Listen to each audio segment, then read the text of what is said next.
ኢትዮጵያ ውስጥ ባሉ አርቲስቶቻችን መካከል በየዕለቱ አዳዲስና አስደንጋጭ እንዲሁም ደግሞ ግርምትን የሚጭሩ ዜናዎችን ማዳመጥ እየተለመደ ሆኗልም። እናንተ ሁላችሁም እንደምታውቁት ኢቢኤስ ቴሌቪዥን ሲነሳ ሁል ጊዜ ስማቸው አብሮ የሚነሳው አርቲስት ሉላ ገዙና አርቲስት ዳኒ እጅግ በጣም በሚገርም ሁኔታ በቀረጻ መካከልም ከቀረጻ ውጪም ያላቸው ተግባቦት እያደገ መጥቶ ዛሬ ብዙዎችን በሚያስገርም ሁኔታ ተለቅ ወዳለም ተግባቦትም ተሸጋግሯልም። ከመሸጋገሩም በላይ ደግሞ በአሁን ላይ አንድ ጎጆ ውስጥ ጎጆቸውን በመቀለስ እስከ መኖር ድረስ ያደረሳቸው ድንቅ የተባለም ብዙዎችን ያስደነገጠ ጉዳይ ተፈጥሯልም። ይህንን ጉዳይ ብዙዎችም አልጠበቁትም። ይህ ጉዳይ እንዴት ሆነ፣ እንዴትስ ተፈጠረ የሚለውን እንዴትስ ደግሞ በአንድ ጎጆ ለሁለት የሚኖሩበት እድል ተፈጠረም፣ ተግባቦታቸው በምን አይነት መልኩ ወደዚህ ደረጃ መጣ የሚለውን በደንብ አድርገን በዚህ ቪዲዮ አብጠርጥር እንመለከታለን። እናንተም ደግሞ ቻናላችንን ሰብስክራይብ በማድረግ ቤተሰብ እንድትሆኑ በታላቅ ትህትናም እጋብዛችኋለሁ። ነገሩ እንዲህ ነው። እኛ ሁላችንም እንደምናውቀው አርቲስት ዳኒ ከዚህ በፊት ባሉ በኢትዮጵያ ተከታታይ ድራማዎችና አንዳንድ አጫጭር ተውኔቶችን በመተወን እንዲያውም ደግሞ ብዙ ማስታወቂያዎችን በመስራት በኢትዮጵያ ውስጥ ወደር የማይገኝለት አርቲስት ነው። ይህ አርቲስት ከቅርብ ጊዜ ወዲህ የኢቢኤስ ቴሌቪዥንን በመቀላቀል የቴሌቪዥን ጣቢያውን አንዳንድ ፕሮግራሞችን በመምራትና ለቴሌቪዥን ጣቢያው ደግሞ አንዳንድ ፕሮግራሞች ላይ የክብር አምባሳደር በመሆን እንዲያውም ደግሞ የበጎ ስራዎችን ከቴሌቪዥኑ ጋር በመስራት በጣም ረዘም ባለ ውል ቲቪውን ጣቢያውንም እያገለገለ እንዳለም እናንተ ሁላችሁም ታውቃላችሁ። ታዲያም ብዙ ጊዜ እነኚህ አርቲስቶች ስማቸው እርስ በርስ ተገናኝተው ከሉላ ገዙ ጋር ተነግሮ እንደማያውቅና በሚዲያም ላይ በብዛት ሽፋን ሲገኝለት አይተን የማናውቀው ጉዳይ የነበረ ቢሆንም አርቲስት ዳኒ ግን ከኢቢኤስ ቴሌቪዥን ጋር ውል ከፈረመበት ጊዜ አንስቶ በብዙዎች አይን የነርሱ ድርጊት ሊገባ ችሏልም። ሲናገሩም እርስ በርስ ያላቸው ተግባቦትና አካሄዳቸው ከሌሎቹ ለየት ያለ በመሆኑ ብዙዎች ይህ ጉዳይ ወዴት ያመራል፣ እንዴትስ ያለ ጉዳይ ነው የሚለውን በየዕለቱም በሀሳባቸው አጀንዳ ማድረጋቸውን አላስቀሩም። እንዲያውም አንዳንድ ሰዎች ደግሞ እንዲያው ቴሌቪዥኑ እንዲደመጥና ፕሮግራሙ በደንብ አድርጎ ተደራሽነት እንዲኖረው ያደረገው የነርሱ ስብጥር አካሄዳቸው እንደሆነም ይናገራሉ። እነርሱ በዚህ ልክ ባይግባቡም፣ በዚህ ልክ ባይሳሳቁም፣ በፕሮግራሞቻቸው ላይ በእንደዚህ ባይሆኑ ኖሮ ይሄኔ ቲቪው በዚህ ልክ ተደማጭና እይታ ያለው ላይሆንም ይችላል ብለው ይናገራሉ።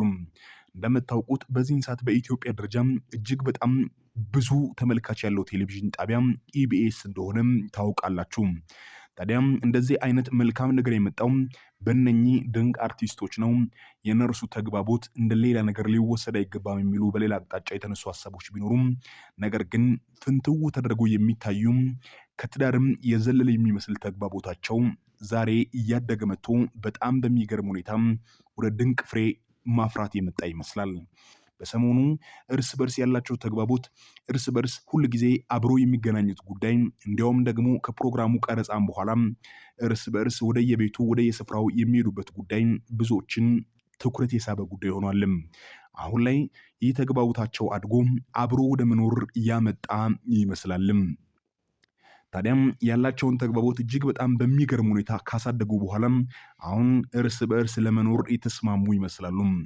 እርስ በእርስም አንድ ጎጆ ቀልሰው በመግባባትና በጣም በመከባበር ትላንት የነበራቸውን ያንን ተግባቦታቸውን አሳድገው በትዳር መልክ በህይወታቸውን ለመዝለቅ ያሰቡ ይመስላሉ።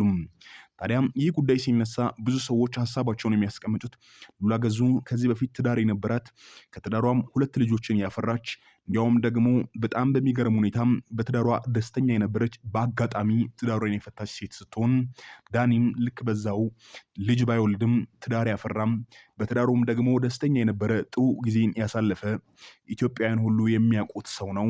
ታዲያም በዚህ ልክ እንዴት ሊፈጠር ይችላል? የትላንትና ታሪካቸውስ ነገሮች በዚህ ልክ እንዳይቀጥሉ አያደርግም ወይ የሚሉ ብዙ ዘንድ የሚነሱ ጥያቄዎች ቢኖሩም እነርሱ ግን ይህ አይደለም፣ ዋናው መግባባት፣ መከባበር፣ አብሮ ለመኖር የሚያስችል በቂ ተግባቦት ካለም ምንም ነገር ሊከለክል አይችልም በሚል አይነት መልኩም አንድ ላይ ለመኖር የወሰኑ ይመስላልም።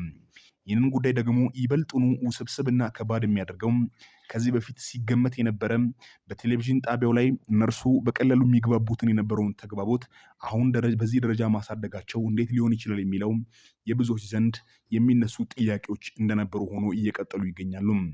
ታዲያም ከዚህ ጋር የተገናኙ ከዚህም አቅጣጫዎች የሚነሱ መረጃዎችን በማጣራት በምን አይነት ሁኔታ ወደዚህ ደረጃ ሊደርሱ ቻሉ የሚሉትን ብዙ ሰዎች ጥያቄያቸውን እየሰነዘሩ ቢገኝም ነገሩ ድብቅ ሆኖ ለሚዲያ ሽፋን ሳይሆን ወደ ትዳር ሊያመሩ እንዳሰቡ ከዚህም እየወጡ ያሉ አንዳንድ የቅርብ ሰዎች የሚናገሯቸው ንግግሮች ነገሮችን በዚህ ልክ እያደረጉ ይገኛሉ።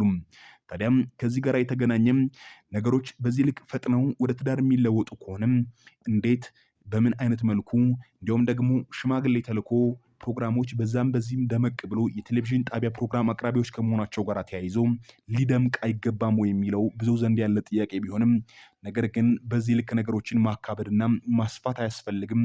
ጥሩ ነገሮች ሲሆኑ አንዳንድ ጊዜ ደበቅ ማድረግ ቆንጆ ነው፣ በሰው አይን ከመግባትም ይታደጋል ይላሉ። ሁላችንም እንደምናውቀው አርቲስት ዳኒ በሰሞኑ ክስ ተመስርቶበት በፖሊስ ጣቢያ እንደቆየና ከፖሊስ ጣቢያ ደግሞ በዋስ ከተፈታ ጥቂት ጊዜው እንደሆነ ሁላችንም የምናውቀው ጉዳይ ነው። ታዲያ በዚህ ፍጥነት ነገሮች እንዴት በዚህ ልክ ሊሳኩም ሊስተካከሉና ወደዚህ አይነት ፕሮግራም ሊመጡ ቻሉ የሚሉ ጥያቄዎች ሲነሱ እነርሱ ከመድረሱ በፊትም ያላቸው ተግባቦት እጅግ በጣም ከፍተኛና እንዲያውም ደግሞ በታሰረበት ቦታም በተደጋጋሚ እየተመላለሰች ጠይቀው እንደነበረና በዛም ያላቸው ቅርበት ትላንት ከነበረው እጅግ በጣም እንደጠነከረ በዚህ ልክ መቀራረብና መከባበሩ ካለም ተራርቆ መኖሩ ምን ጥቅም ይኖረዋል? አብረን ኖረን አብረን የህይወትን ፈተና እናሸንፋለን፣ እንዲያውም ደግሞ የሰዎችን ምላስ እንቀለብሰዋለን። እንዴት ተደርጎ እንደሚኖር እንዴት ተደርጎ ደግሞ መልካም ፍሬ ማፍራት እንደሚቻል በኑሯችን እናሳያለን የሚለው ቃላቸው ነው። ይህንን ቃላቸውንም አክብረው ዛሬ በሚገርም ሁኔታ አብረው ለመኖር አብረው ደግሞ ወደፊት ለመቀጠል አብረውም መልካም የሆነውን ነገር ለማድረግ ተስማምተው በመልካም ተግባቦት ወደፊት እየቀጠሉ ይገኛሉ። ይህ ጉዳይ ብዙዎቻችንን አንዳንዱን አስደንግጧል፣ አንዳንዱን ደግሞ አስደስቷቸዋል። እንደምታውቁት ሉላ ገዙ አፍቃሪዋም አክባሪዋም ብዙ ነው። በቴሌቪዥን ጣቢያ ላይ ብዙ ሰዎች ፕሮግራሟን ለመከታተል ሲጣዱ ብዙ ጊዜ መልኳን፣ ውበቷን፣ ስለ እርሷ ያለውን በጎ ነገሮችን እያነሱ ማውራታቸውን በየዕለት ዕለት ተግባራቸው እየቀጠሉ እንዳሉና አሁንም ደግሞ አክባሪዋም አፍቃሪዋም በኢትዮጵያ ውስጥ ብዙ እንደሆነ እናንተም እኛም ደግሞ የምናውቀው ጉዳይ ነው። ታዲያም ይህንን ሁኔታ እንዴት እያወቅን በዚህ አይነት መልኩ እኛ ኢትዮጵያውያን በብዛት የምንወዳትን ልጃችንን እንዴት ወዲያውኑ በፍቅር ጠብ አድርጎ ሊወስዳት ይችላል? በጣቢያው ላይ ከተቀጠረም 1 ዓመት እንኳን ሳይሞላው የብዙ ኢትዮጵያውያንን አይን ማረፊያ የሆነውን አርቲስታችንን በዚህን ሰዓት በቀለበት ሊያስራት መሆኑ አናደውናል የሚሉ አዲስ አበባ ላይ ያሉ ወጣቶች ሀሳባቸውን እየሰነዘሩ ይገኛሉ። ታዲያም በዚህም እንኳን ሊያበቃ እንዳልቻለና ፍቅር ሁል ጊዜ አሸናፊ እንደሆነ አንድ ላይ ለመኖር ደግሞ ምንም አይነት ገደብ በዚህ ምድር ላይ እንደሌለ የሚያሳይ ሁነት ሆኖ በሰሞኑ በኢትዮጵያ ላይ የተከሰተው ጉዳይ ነገሮችን በደንብ አድርጎ እያሳየ ይገኛል። ቀድሞ የነበረ ነገር ምንም ሊሆን ይችላል። ቀድሞ የተፈጠረ ጉዳይ በምንም አይነት መልኩ ሊሄድ ይችላል። ዋናው የሚፈለገው ቁም ነገሩም ሰው መስማማቱም አብሮም ለመኖር መወሰኑ ነው። ያንን ደግሞ እኛ አድርገነዋል። አሁን ደግሞ አብሮ ለመኖር የሚከለክለን ምንም አይነት ነገር የለም። ሉላም እንደምታውቋት ለሰው አዛኝ፣ ከሰዎች ጋር የምትከባበር፣ ሁሉንም እንደየድንበሩ የምታከብር ናት ይላል ዳኒ ስለ እርሷ ሲመሰክር። ሉላም ደግሞ ዳኒን እጅግ በጣም እንደምትወደው እንደምታከብረውና ከእርሱ ጋር መሆኑ እንደሚያስደስታት በራሷ በኩልም ትገልጣለችም። ይህ ጉዳይ በዚህ መልኩ ሆኗልም። ታዲያም ቀጥሎም ምን እንደሚፈጠር አዳዲስ ነገሮችን እያደመጥን ለእናንተ የምንደርስ ይሆናል። እስከዛው ቻናላችንን ሰብስክራይብ አድርጉ።